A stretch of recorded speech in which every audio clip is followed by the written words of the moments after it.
Bom dia, boa tarde, boa noite. Hoje estamos aqui no mais um episódio do Investimento à Beça com meu amigo Jaime Paulo Carvalho, que sabe tudo sobre planejamento financeiro. É bom, já estou deixando você com responsabilidade.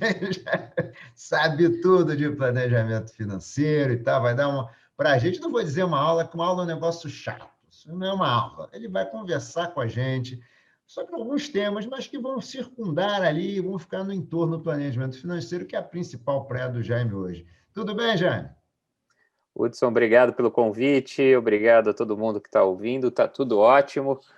Vamos explorar esse tema, vamos falar um pouco sobre as nossas histórias, sobre como que a gente acredita que isso pode transformar a vida de pessoas e como também isso é uma oportunidade de trabalho para quem está ingressando hoje no mercado financeiro. Ah, legal, legal. Então, Jaime, eu sempre peço para os convidados, quando a gente está aqui no Investimento Aberto, falarem um pouquinho da sua carreira. As pessoas têm curiosidade, como é que o Jaime chegou no mercado financeiro? Como é que o Jaime, ou por que o Jaime virou planejador financeiro? Entre outras coisas, né, Jaime? Tem algumas outros chapéus, digamos assim. Eu falo um pouquinho, Jaime, da tua história aí um pouquinho. Vamos lá, gente. Eu tive uma carreira bastante heterogênea no mercado financeiro, tive sorte de trabalhar com muitas figuras ainda presentes hoje, bastante presentes no mercado, e aprender com esses caras, né? E já há algum tempo fiz uma transição de carreira para empreender em algo que eu tenho uma paixão e gosto, né? Então eu comecei como economista, né? Como economista, aquele processo de estagiário, depois efetivado num banco internacional. Tive o prazer aí de trabalhar com alguns caras que me ensinaram muito. Rubens Sardenberg, o Rubens foi o criador do Tesouro Direto, então muito pouca gente não conhece. Depois eu trabalhei com Mário Mesquita, que hoje é economista do Itaú, trabalhei com a Zena Latifi, que foi da XP e hoje é colunista de jornal. Fiz toda uma carreira como economista, né? Em determinado momento falei, puxa, quero um pouco mais de emoção, trabalhava numa Olha, tesouraria, fui ser trader, né? Essa coisa que meio está na moda hoje, né? E essa experiência de trader institucional, né? Atendendo gringo, atendendo hedge fund, e isso me ajuda bastante a desmistificar alguns temas que hoje em dia estão na moda, né? Essa questão de que parece fácil, né? E trabalhei bastante tempo, tive prazer ou desprazer, mas eu acho que foi um prazer, porque aprendi muito a gestionar risco, né? De estar numa tesouraria, numa grande tesouraria internacional, no ano de 2008, quando aconteceu a grande opa, crise, né? Ou seja, o que acontece quando uma instituição quebra, como quiser, opcionalidades dentro de investimentos, ou seja, tudo isso eu trouxe para a minha carreira. Nesse momento, a instituição que eu trabalhava já tinha sido comprada por uma outra instituição, que era o Banco Real, foi comprado pelo Santander. Tive o prazer de trabalhar na tesouraria do Santander com algumas figuras em trading hoje super reconhecidas. Então, meu chefe direto era o Roberto Campos, que hoje é o presidente do Banco Central. Depois pude trabalhar diretamente também com o Felipe Guerra, com o pessoal que hoje está na Legacy, né? E em determinado momento fui fazer carreira no mundo de private banking, a pedido de um grande executivo do banco, que hoje é presidente do Banco XP, o José Berenguer. Fui para o private e fui levar esse conhecimento que eu tinha pego de economista, de trading, de risco, para clientes na gestão de portfólio. Então, fiz esse movimento. Nesse movimento, tive a chance ali, a oportunidade de conhecer o mundo de private, o mundo de wealth, o mundo de perpetuação de patrimônio, e nesse momento eu tive contato com o que hoje eu mais estou envolvido, que é a Planejar, né? Planejar, que é a Associação Brasileira de Planejamento Financeiro, né? E conheci o mundo de planejamento. Depois de 8 anos em private, atendendo grandes famílias, vendo como que as grandes famílias pensam, né? Tirando essa história de lucro de curto prazo, pensando em perpetuação de patrimônio, com a cabeça de que o que dá dinheiro é trabalho, não necessariamente no mercado financeiro, no curto prazo, você vai ficar milionário, pensando como quem é milionário pensa, né? Olhando. Saí da instituição que eu trabalhava e montei um negócio com outros sócios. Hoje eu me dedico a uma fintech, que é uma empresa de planejamento financeiro, me dedico também à carreira de consultor de valores imobiliários, então, basicamente, eu tirei o chapéu da instituição financeira e vim para o mundo privado, né? E quando você vem para o mundo privado, você precisa de uma autorização da Comissão de Valores Imobiliários. Então, eu virei consultor de valores imobiliários para que eu possa ser consultor de algumas famílias de forma independente. Então, foi uma história extensa e Nossa, continua.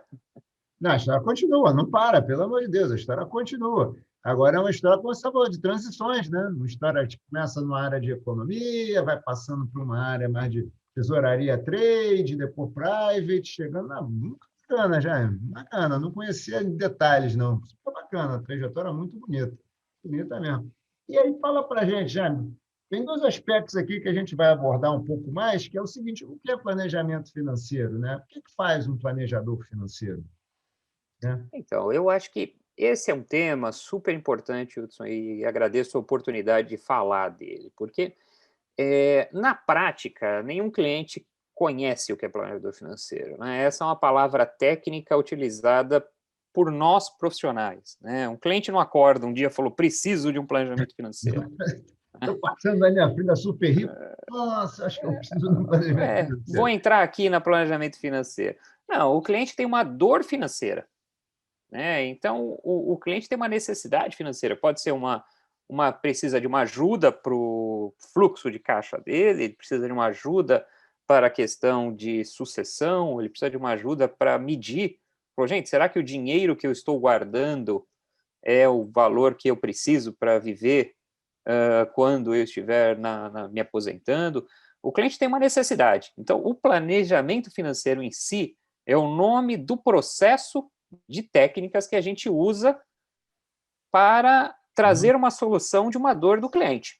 Então, eu acho que a primeira coisa que quem quer ser muito bem sucedido no mercado de planejamento financeiro é desmistificar a utilização dessa palavra. Você não vende planejamento financeiro. Você é uma pessoa que tem conhecimentos, como eu pude falar da minha carreira, eu tenho outros sócios que têm conhecimentos complementares, que tem um ferramental que pode ser utilizado, que deverá ser utilizado para a solução de uma dor, de um problema financeiro de um cliente. Inclusive chegando num desenvolvimento de ser, por exemplo, uma pessoa, um consultor do cliente para toda hora, para todo momento. Então, Consultor o nos planejamento aspectos financeiro, financeiros gerais. Quando você fala é isso. investimento, despesas, geral. Não, olha, é geral e são várias utilizações. No final, que um planejador financeiro, aí sim, né, o profissional que utiliza desse ferramental, ele é um grande generalista, que seria aí parecido como um grande clínico geral, que é a quem o cliente pode recorrer em qualquer momento da sua vida financeira. E são temas que a gente está percebendo que estão permeando, né? Então, por exemplo, depois de tantas reformas financeiras, reformas previdenciárias, quem sabe como se aposenta no Brasil? Eu acho que tem muito Pô, pouca gente. também, Né? sabe que eu mesmo, se eu falar agora, tenho que entrar aqui na internet e buscar, já não sei mais, já me perdi. Não, e qual é a regra? Que então o planejador financeiro pode ajudar nisso, o planejador financeiro pode ajudar também em investimentos se ele tiver a autorização necessária para falar de investimentos. Então, o planejamento financeiro, em poucas linhas, ele é um ferramental que um profissional que trabalhe com isso usa para resolver o problema real de um cliente, que é aquela necessidade de uma consultoria em N áreas da sua vida financeira. Tá? Me dá aqui um exemplo aqui, Jaime. A gente fala também, por exemplo, reestruturar dívidas. A pessoa tem dívida, não sabe como lidar com dívida, que a gente vai falar de investimento também, mas a pessoa tem dívida, não sabe lidar com dívida, padrão de vida, de repente, acima do que dá o tipo de coisa, assim, para a gente exemplificar um pouquinho. Então, falando da experiência, né? Então, a grande questão é, como nós estamos falando de um tema muito amplo, são várias áreas, né? Então, a primeira coisa que é importante é escolher uma determinada metodologia, né? O que seguir, né? Nesse caso, o que nós aqui, que a minha empresa hoje faz, que chama Super Rico, faz, e eu como planejador, eu sigo a metodologia que eu sou certificado, que é o CFP, né, o Certified Financial Planning, que é oferecido pela Planejar. Né?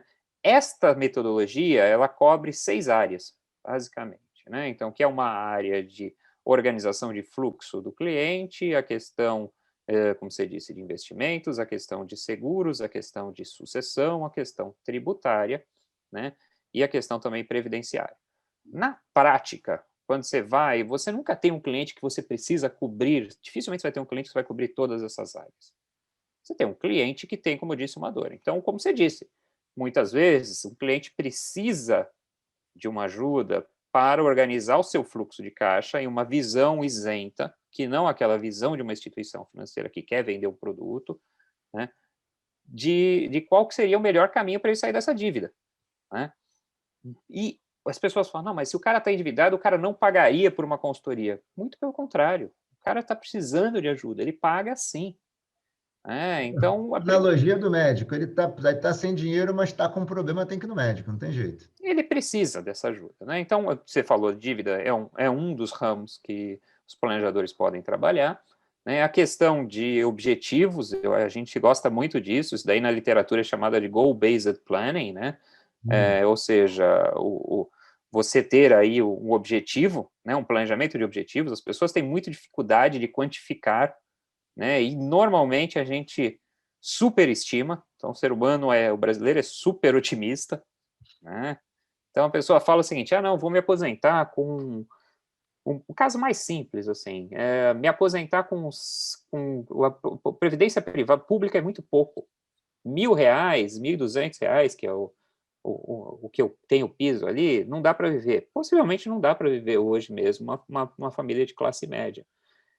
Mas a pessoa não consegue quantificar quanto dinheiro é isso a valor presente, né? E aí eu te trago um número, assim, a valor presente, você tivesse que tirar do seu bolso R$ 1.100 por exemplo, 25 anos, falando de uma pessoa que se aposente aos 65, vai viver até os 90, você teria que tirar do seu bolso R$ 300.000 aproximadamente.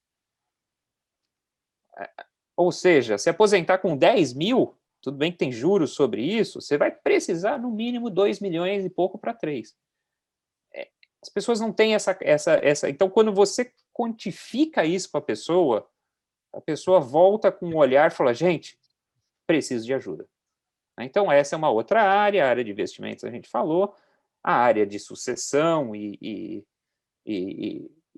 passar o seu patrimônio, né, para alguém, isso daí é mais específico para um público de mais alta renda, né?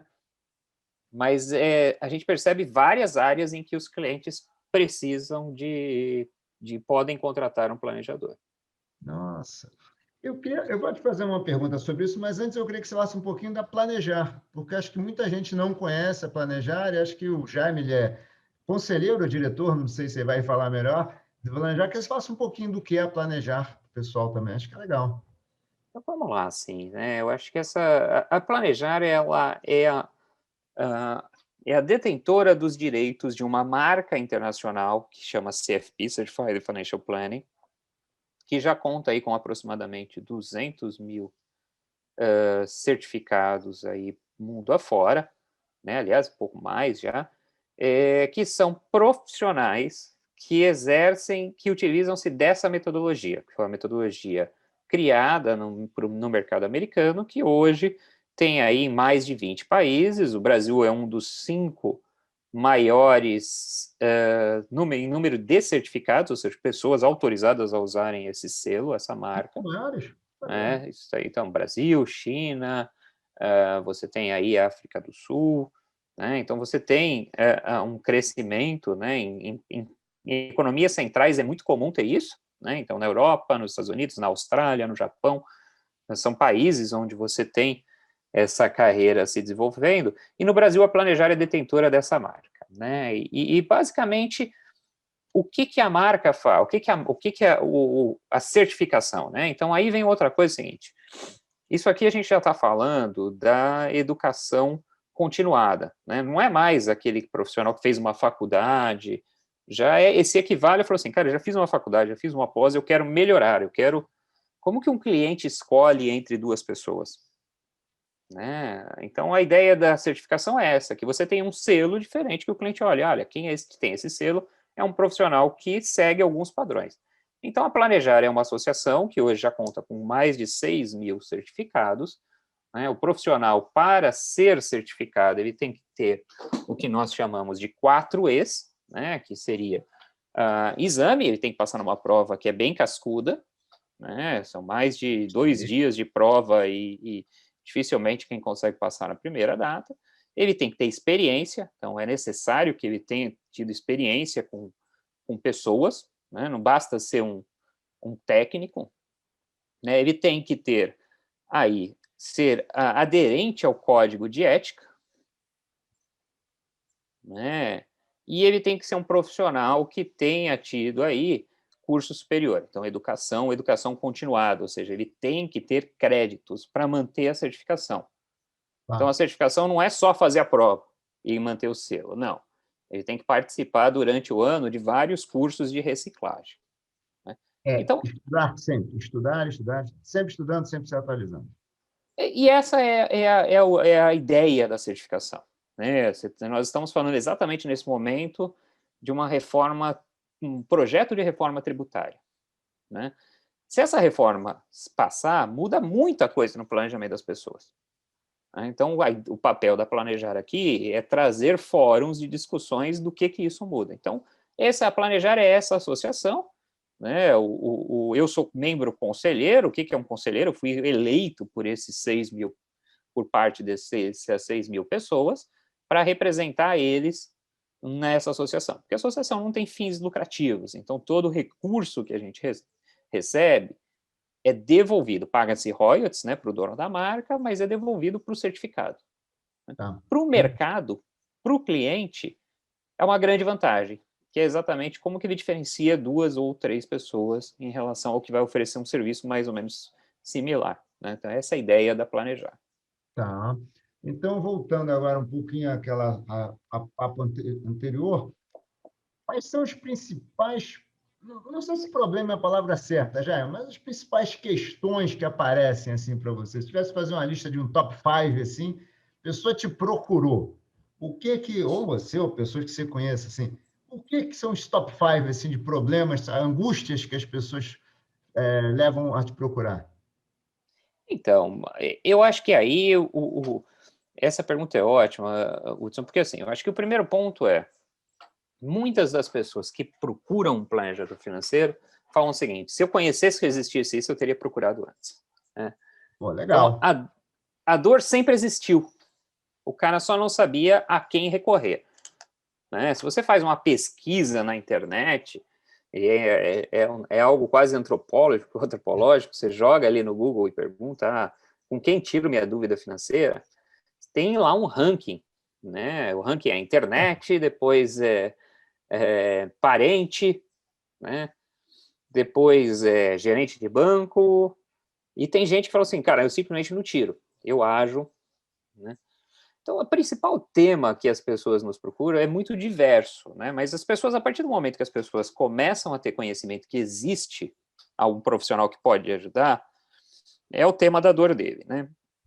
Um tema muito comum entre brasileiros é que mais de 50% da população brasileira está endividada, então, eles são dívidas, né? Um tema muito comum. Como é que eu gerencio as minhas dívidas vis-à-vis as minhas receitas? O primeiro tema normalmente o cara já está endividado, então o que eu faço agora? Né? Depois vem o segundo momento, como nunca mais caio nessa situação. Então, o planejador financeiro pode trabalhar aqui. Um segundo tema muito comum é exatamente esse tema dos objetivos. Gente, o cara que se dá conta, né, e a gente vive num país que tem um grande desafio social por conta das suas diferenças todas sociais, mas tem uma parte da população que é bem empregada, que tem ali uma renda bem acima da renda média brasileira, o cara que ganha acima de 10, 15 mil reais, e o cara se dá conta que o cara está com aquele salário e não consegue poupar. E aí cai a ficha no cara, falou, cara, eu deveria estar poupando. Então, é um cara que ele tem essa dificuldade de fazer essa conta, de saber. Então, esse profissional também é um profissional que nos procura. Existem temas mais da moda, né? Então, esse tema da previdência é um tema que muita gente está nos procurando, que me ajude. Eu trabalhei minha vida inteira, eu era CLT e, por questões mercadológicas, mais e mais brasileiros estão vivendo assim. por questões mercadológicas, eu virei uma MEI, né? Ou seja, uma microempresa individual. Como é que fica a minha previdência agora? Se eu deixo de contribuir, como que eu contribuo? Quanto que vai ser meu benefício? Então, tem muita gente que nos procura por conta disso. Tem muita gente que nos procura porque está no final de vida de profissional e falou, cara, eu quero saber quando que eu posso parar. É. Tem muita gente que eu acho que eu diria que é o quinto, que é aquele cliente que já é investidor, ele fez um ciclo que era o ciclo de que ele era um investidor de banco e com a abertura das novas tecnologias, novas plataformas, ele virou um investidor de plataforma e em nenhum desses dois locais, nem bancos e nem plataforma, ele encontrou alguém que pudesse falar do seu todo, da sua vida inteira, porque cada um desses players, banco e plataforma, estão olhando aquele nicho deles. Então, ele procura um profissional que tenha uma visão sobre o todo. Porque aí, quando ele fez esse movimento, ele caiu num problema que ele não esperava. Ele agora tem parte do dinheiro dele num banco, outra parte numa plataforma, e agora ele tem duas coisas para combinar que ele já não faz mais ideia quanto que é a rentabilidade, como que isso se conversa. Então, são várias áreas, mas eu citaria essas 5, 6, né? Dívida, projetos de vida, como começar a poupar, a questão da aposentadoria e a questão do investidor que virou multiplataformas e precisa de um profissional que tenha uma visão sobre o todo. Me conta uma coisa, Jaime. As pessoas têm muita dificuldade de poupar. Você falou, o cara ganha mais de 10, 15 mil e tal. Olhando para a renda média nacional, uma excelente renda, né? 10, 15 mil reais, vai. As pessoas têm dificuldade de poupar? Muito. Eu diria o seguinte, Hudson, assim, a gente está falando de um país onde, segundo dados do Banco Mundial, esse dado está defasado, porque é de 2018, é uma pesquisa que sai a cada 2 anos, e 2020, por conta da pandemia, não tivemos, né? Apenas 12% dos brasileiros são poupadores. Né? Ou seja, isso traz um grande problema social. Né? Isso traz um grande problema social, porque essa pessoa que não poupa, ela vai viver com a previdência pública, que a gente sabe que o teto não bate 6 mil reais, né? Ou vai viver com a ajuda de alguém ou vai continuar trabalhando. Né? Então, se você olhar um extrato social do Brasil, existe de fato, por conta das nossas desigualdades, uma parte significativa da população que não tem renda para poupar. Mas tem aí entre 12 e esse número X que tem que olhar com mais cuidado ali a PNAD, né, a pesquisa de domicílios do IBGE, que estimo eu que deve ser aí talvez mais perto de 40%, 50% da população, tem renda que poderiam ser poupadores. Depois da reforma da Previdência, aumentou muito essa preocupação. Então, tem muita gente que tem, sim, né, e a gente percebe que são questões culturais, tá? Muita gente fala, não poupo porque não sobra, né? E aí você joga um pouco dessa questão, e o futuro, como vai ser, né? Aí vem o otimismo brasileiro, o futuro, aí o cara fala, não, mas a Deus pertence. Aí o cara fala assim, eu sou pobre, por isso que eu ganho pouco. Cara, mas o que explica países com renda per capita, nessa mesma pesquisa você tem acesso a isso, países com renda per capita mais baixas do que o Brasil, com taxas de poupança de 40%, 40 e poucos por cento, como, por exemplo, os países asiáticos. Assim, cara, é cultural. Então, é um pouco de você jogar essa responsabilidade no colo do cara, mas não jogar do tipo, se vira, vamos fazer junto. Tá. Porque esse negócio, esse argumento de que não sobra é sempre, eu acho muito... É um argumento muito falacioso, né? Porque, assim, por que não sobra? Porque eu tenho coisa... Por que você tem que comprar? E você começa a ver que aparece lá coisas que são supérfluas. Mas ele parece que, não, mas como é que eu vou viver sem isso ou sem aquilo? Não, é uma questão de escolha. Você olha para é o que você fala, olha para o seu futuro, vê quanto você tem que guardar, quanto você tem que poupar para conseguir manter um padrão de vida, que eu sempre digo, né? Chegar, digamos, naquela fase você não tá mais trabalhando, mas ter uma vida digna, né? Ter uma vida digna, né? E muita gente, Hudson, joga essa responsabilidade sobre o corte de despesas, né? Um olhar que nós planejadores trazemos muitas vezes assim, cara, por que a gente não olha aí sobre o lado da receita? Será que não tem uma outra possibilidade de receita extra?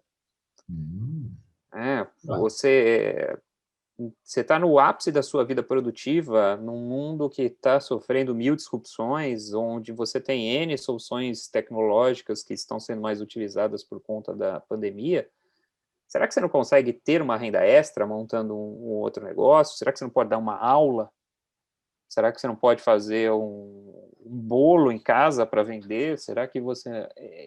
Eu acho que é um pouco disso, essa provocação do se vira nos 30. Talvez você tenha que aumentar a receita. Não é ficar do lado só da despesa, porque é chato, né? Assim, a pessoa fala, isso também é algo que nós, por exemplo, a nossa empresa, como uma empresa de planejamento financeiro, a gente sempre fala, será que a gente tem que entrar no cartão de crédito do cara e falar, cara, por que você está gastando isso? Quem sabe se é importante é ele, né? Ou faço um processo contrário, eu falo para ele, cara, se você poupar 5 mil, você vai viver com 8. O poupar 5 mil eu jogo no colo dele, ele vai ter que decidir de onde cortar. Agora, não consigo, aí a gente faz um olhar. Tá, excelente, excelente, excelente. Não, eu gostei muito dessa sua abordagem aí também, porque tem aquela velha história, né? Posto cafezinho, mas, pô, não posso nem mais tomar um cafezinho também, né? Fica uma situação que é insustentável no longo prazo, né? É insustentável. Não, tá vendo esse tênis aí? Dá para durar 4 anos, não precisa trocar a cada 2, né? Fica um negócio insuportável, né? E você vira o chato, né? Quer dizer, você não quer ser um profissional, que você vai ser o profissional. Então, isso aí também é um tema importante, aí muito mais mercadológico, né, para o profissional de planejamento que a gente aprendeu. Se você vira o cara chato, o cliente talvez sabe que ele precisa, mas talvez ele não tenha prazer de te pagar. Né? Você precisa ter esse bom senso, tem que ser um produto que o cara queira ter. Não, tá certíssimo. Vou te emendar uma pergunta aqui, que dei uma olhada lá no site da Super Rico e tal, né, para a gente poder uma conversa aqui também, bem tentar focar algumas coisas que você está discutindo. Bem-estar financeiro. O que é bem-estar financeiro, Jane? Acho que tem muito a ver com o que a gente vinha falando aqui, eu acho. Eu acho que assim, cara, tem um tema que é um tema que é uma questão, uma preocupação, e aí eu acho que são uma dessas melhorias, né, de vida, que é um pouco de você colocar essa questão financeira para a pessoa como uma questão de bem-estar. A grande verdade é, se você não tiver uma vida financeira digna, ou uma vida financeira que te permita você ter as suas necessidades básicas e as suas vontades, você não vai ter bem-estar. Né? Então, eu acho que a primeira questão é ter uma vida financeira, ela é tão importante para você ter bem-estar como ter uma saúde em dia, como ter ali a sua atividade física diária, né? Então, o primeiro é colocar esse conceito. Fala, cara, não deixe tudo para o futuro, para o inesperado. Tenha controle disso, que isso vai te gerar bem-estar. Aí, nós, como empresa Super Rico, a gente foi beneficiado por uma preocupação maior que existe hoje de empresas em relação ao bem-estar dos seus funcionários. Isso vem um pouco na onda, né, de ESG, né, que a gente sabe que, né, a questão do environment, de sustentabilidade e governança, né, quer dizer, essa questão de como que eu consigo, né, e isso foi o que mais surpreendeu a gente foi procurado por empresas, né, querendo oferecer aos seus funcionários um momento de bem-estar melhor, então não é mais ter um plano de saúde apenas, né, as empresas têm hoje essa preocupação real, né, e uma das questões que as empresas sabem que é importante, que influencia na produtividade dos seus funcionários, que influencia em índices de faltas, que influencia, por exemplo, em problemas em alguns segmentos de profissionais que às vezes estão cansados ou coisas desse tipo, que é uma vida financeira equilibrada. Né? Então, o bem-estar financeiro em si é essa visão de que ter uma vida financeira faz parte do bem-estar. Aí o bem-estar como produto, né, financeiro é uma coisa que a nossa empresa Superrico criou em detrimento de uma necessidade do mercado, que foram empresas querendo levar essa visão para os seus colaboradores, que é algo muito, muito transformador, né, do ponto de vista de sociedade. Nossa, que legal. Não, os conceitos de bem-estar é bom, porque assim, ele dá, me parece assim, não sei também que é coisa de economista, né, questão de bem-estar, né? Mas ele sai esse negócio seguinte, para você ter um bem-estar na sua vida, o financeiro faz parte. Ele não é um dado que aconteceu. Você tem que parar, pensar um pouquinho e fazer a coisa acontecer. Como você falou, olha, reduz despesa, aumenta a receita, mas você tem que pensar, parar e pensar, e isso faz parte do seu bem-estar, da sua saúde, né? Se for de saúde aí, né? E ele é mais amplo do que só se preparar, né? Naturalmente, quando você se prepara, e a analogia com a saúde é sempre válida, né? Quer dizer, se você vira um corredor aos 50 anos, naturalmente, quando você chegar aos 70, ainda bem que você começou a correr aos 50, mas se você tivesse começado aos 30, você chegaria aos 70 possivelmente melhor, né? Do ponto de vista de saúde. É a mesma coisa do ponto de vista financeiro. Se você começou aos 30, você vai chegar melhor aos 70 do que aos 50, o esforço é menor, né? Então, é neste tema, mas ele é mais amplo, tá, Hudson? Assim, e a gente hoje olha o bem-estar financeiro como uma questão de, será que o dinheiro está te fazendo bem? Então, eu te dou um exemplo. O sujeito ganha um dinheiro e resolve investir feito maluco na bolsa de valores e transfere aquele estresse que existe no mercado financeiro, que eu trabalhei nisso, você trabalhou nisso, que a gente vivenciou, dentro do lar dele, né? E aí você, um planejador financeiro mais experiente, dá uma sacudida no cliente, falou, cara, você precisa disso? Aproveita esse seu tempo melhor. Isso daqui está te dando tanta diferença do ponto de vista de rentabilidade. Você tem os skills, você tem os conhecimentos necessários para fazer essa aposta, né, em relação a profissionais que estão lá e estão nesse momento, enquanto você está aqui assistindo na TV, o cara está olhando o que está acontecendo no mercado e, portanto, ele tem mais informação. Então, o bem-estar financeiro é um pouco mais amplo até, né, de transformar o cliente. Não, super bacana, Jaime. Essa parte do bem-estar financeiro, essa abordagem achei ótima, que eu também tenho essa percepção de que, aliás, até tem gente que trabalha, né? O médico, o cirurgião, passa o dia maior atenção e chega em casa, ainda quer saber como é que foi o mercado. Nossa, não é, acho que não faz parte da vida. Eu sempre brinco, né, amigo? Qual o horário do dia que você vai cuidar da sua família, brincar com seu filho, entendeu? Curtir um pouco a sua esposa. Em que horário que você vai fazer isso? Né? Pelo amor de Deus, né? Aliás, tem a ver com uma pergunta aqui também, educação financeira, Jaime. Qual é a importância da educação financeira? Esse é um tema que eu sempre coloco nos nossos bate-papos aqui. Educação financeira. Qual é a importância da educação financeira para essas decisões, qualidade dessas decisões? Esse também é um tema, eu acho que super importante, e aí linka, né, a cadeira de investidor, empreendedor aqui no segmento, através da Superrico, com a cadeira da Planejar, né, que é uma cadeira que tem aí um processo de certificação, mas também tem um trabalho social muito grande, né? Eu diria o seguinte, Hudson, eu acho que tem muita confusão, tá? Eu acho que por questões de mercado, por questões de posicionamento, muita gente fala que faz educação financeira, mas trabalha com educação ao investidor. Então, eu acho que a primeira coisa é diferenciar a educação financeira de educação do investidor. Ou seja, tem muita instituição que fala, aqui nós trabalhamos com educação financeira. Aí você vai ver lá o cara, o que é um fundo, como é que é uma operação de day trade, poxa, isso é bom para quem é investidor, né? E melhor ainda para quem quer viver daquilo.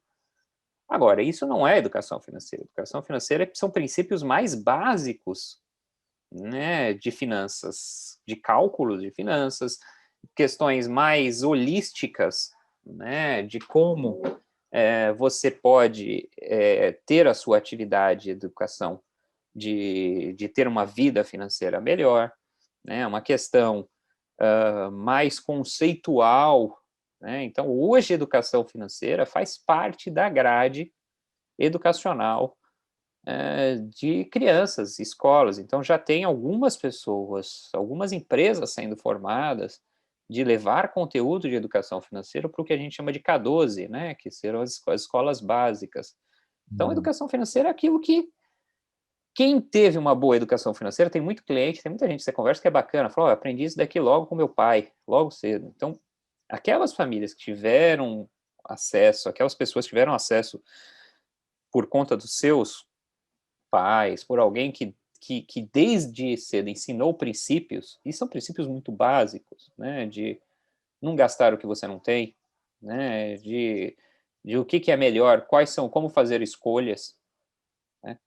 Então, a educação financeira parte muito por isso, né, porque sem essa educação básica, a pessoa fica muito suscetível ao utilizar dos seus instintos, deixa a vida rolar, deixa acontecer. 2, que é muito provável, existe uma correlação muito grande entre essas pessoas e o aumento de fraudes financeiras, né? É muito comum, tá? Isso é incrível isso, mas é muito comum o cliente que nunca foi investidor, essa parte da população que nunca foi investidor, aí o cara começa a investir e o cara chega para você e falou, putz, agora eu quero transformar esses 100 mil reais que eu consegui investir nesses 3 anos em 10 milhões. Ele não tem noção, né, na cabeça dele, ele sabe que o esforço foi muito grande para guardar 100 mil reais, mas na cabeça dele é possível transformar esses 100 mil, então é esse cara que possivelmente vai cair numa pirâmide. Quando tiver um anúncio na internet, ele pega lá, olha, vem aqui, coloque seu dinheiro que isso aqui está dando 40% ao ano, 80% ao ano. Então, a educação financeira é muito importante nessa construção, né? E é totalmente diferente de educação ao investidor. Tá. Então, hoje, como instituição, assim como vocês aí, também como instituição educacional, hoje a Super Rico hoje tem um trabalho de educação financeira dentro desse mundo de bem-estar para empresas, né?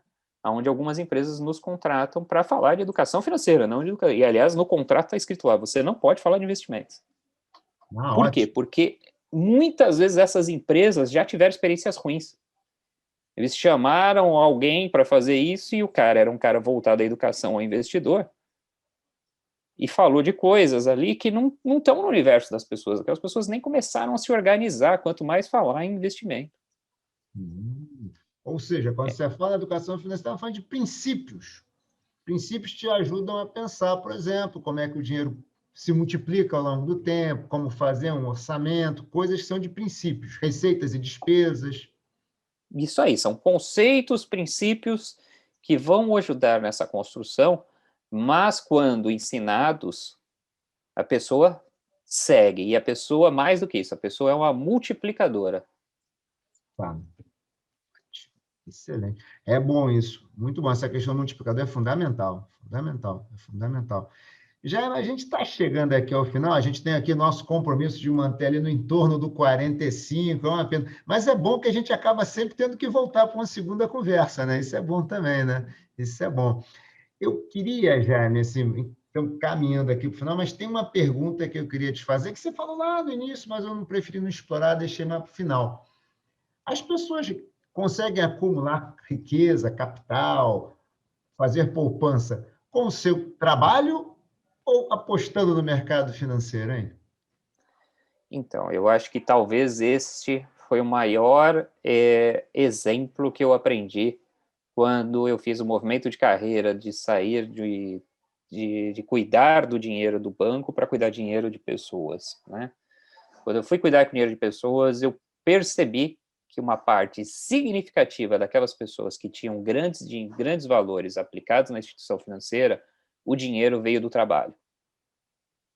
Estou Ninguém falando de dali pessoas era... ricas, né? Pessoas com capital, né? As pessoas que tinham muito dinheiro também ali, cujo vieram do mercado financeiro, eram as pessoas que o mercado financeiro era a sua profissão, ou seja, era o seu trabalho. Então, era um presidente de uma instituição, era um diretor de uma gestora. Então, eu acho que o primeiro tema, e isso acaba desanimando um pouco os clientes quando eu falo, cara, o que dá dinheiro é trabalho, né? No curto prazo. No longo prazo, o dinheiro trabalhando para você, ele vai fazer uma bela diferença. Então, a primeira coisa é tirar, e isso vem em educação financeira, né? É tirar desmistificar essa pressa de que eu comecei a poupar, eu vou ficar rico. Você vai ficar rico no longo prazo, né? E você vai ficar rico com um conceito que para nós é muito importante, que como planejadores, e aqui na Super Rico a gente faz, e na Planejada a gente ensina muito as pessoas, cara, a rentabilidade dos seus investimentos no longo prazo tem que ser superior à sua inflação. Senão você não consegue acumular, né? E esse também é um grande erro, né? A questão de olhar só o nominal, né? Cara, talvez a inflação daquela família não é a inflação do IPCA. Aquela família, às vezes, tem uma cesta de consumo que não é a mesma. Então, aquela família, então é importante você medir isso, né? Então, acho que essa sua provocação é super válida, né? No sentido de que o que dá dinheiro é trabalho, mas também não significa que todo o dinheiro que o cara ganha, o cara vai colocar em negócios, porque também isso é uma parte que o planejador financeiro acaba ajudando, porque assim, falou, cara, você já mensurou o risco desse negócio seu? Nada Opa, vem de graça, né? Então você tem que ter um equilíbrio entre coisas que têm menos risco, que é o mercado financeiro, e essa também é uma outra coisa, as pessoas acham o mercado financeiro arriscado, mas e aí o cara vai lá e tem 3 negócios na pessoa física. Cara, o risco desse seu negócio é muito maior, né? Então precisa ter um equilíbrio, né? E desmistificar, eu acho que essa é a mensagem central aqui nossa, de que você pode ter ganhos excessivos no curto prazo sem risco. O mercado financeiro vai funcionar, né, na acumulação de longo prazo, né? Então, um equilíbrio entre diversas rendas, né, que você vai ter ao longo da sua vida, aluguéis, um negócio, uma participação em empresa, uma aposentadoria, uma previdência privada, né? Quer dizer, aquelas pessoas, e aí voltando para o começo, aquelas pessoas que têm mais bem-estar financeiro, ou que conseguem viver no final da vida com maior bem-estar, são pessoas que acumularam diversas fontes de renda, né? E um equilíbrio entre economia real e mercado financeiro. a Mas longo prazo, né? Porque você está falando, nada acontece de um dia para o outro, né, Jaime? É tudo com disciplina, persistência. e aí esse também é um tema super importante, está com o tempo já estourando, mas eu acho que eu falo assim, quando Não, eu por começo favor, aí, por tiro o favor. chapéu de planejador e entro no chapéu de consultor de valores imobiliários para falar de investimentos, né, eu sempre falo para o cliente o seguinte, que são 3 P's, né, que é processo, produto e pessoa, né? Ou seja, ser um bom investidor, primeiro precisa entender você como pessoa, né? Como você lidar com riscos, né? Ou seja, aconteceu uma balançada no mercado, você sai correndo ou você pega a oportunidade, né? Isso não é simples, porque isso também depende daquele alicerce. Agora, se você tem já um alicerce que você está tudo planejado, você vai tomar uma decisão melhor. Mas cada um tem uma percepção. O outro tema é produto, né? Produtos que mais se adequem à sua necessidade, produto que mais se adequem ao seu cenário, produto que mais se adequem aos custos de mercado, né? Então, é importante, muito importante olhar produto. E processo, né? O que é o processo? Eu sou um investidor que tem um processo no sentido que eu coloco sempre um dinheiro, eu tenho um profissional para me ajudar, eu tenho como medir essas coisas, isso faz muita diferença no longo prazo, né? Então, eu acho que o resumo dessa sua conversa é assim, cara, eu não acredito que o mercado financeiro deixa alguém rico no curto prazo, só quem vive do mercado financeiro, ou seja, só quem aquilo é o trabalho dele, Ou seja, é o trabalho. é o trabalho. Agora, o mercado financeiro é uma grande ferramenta para a conquista desse bem-estar que a gente falou. Eu acho que é o final, é a primeira aula como economista que eu aprendi. Qual que é o objetivo da economia? É gerar bem-estar em serviços e de vida para uma população. Não, mas é exatamente isso mesmo. Muito bem, muito bem. Jaime, infelizmente, como a gente, né, sabe aqui do horário, tá? Eu vou antes de te agradecer, eu vou pedir para você deixar uma palavra final aí para quem está nos ouvindo aí, nos assistindo. Olha, Hudson, eu acho que o primeiro tema é comece, é super importante você tomar as rédeas da sua vida financeira, né? Não deixar isso para o outro, isso é uma responsabilidade sua, né? E isso independe do seu nível de renda, né? Comece aí no site de vocês, tá cheio de dicas, no site lá da Super Rico, superrico.com.br também tá cheio de dicas, a gente fez lá uma calculadora que você pode, inclusive, simular essas coisas, né? Comece por um processo, busque a ajuda de um profissional, né?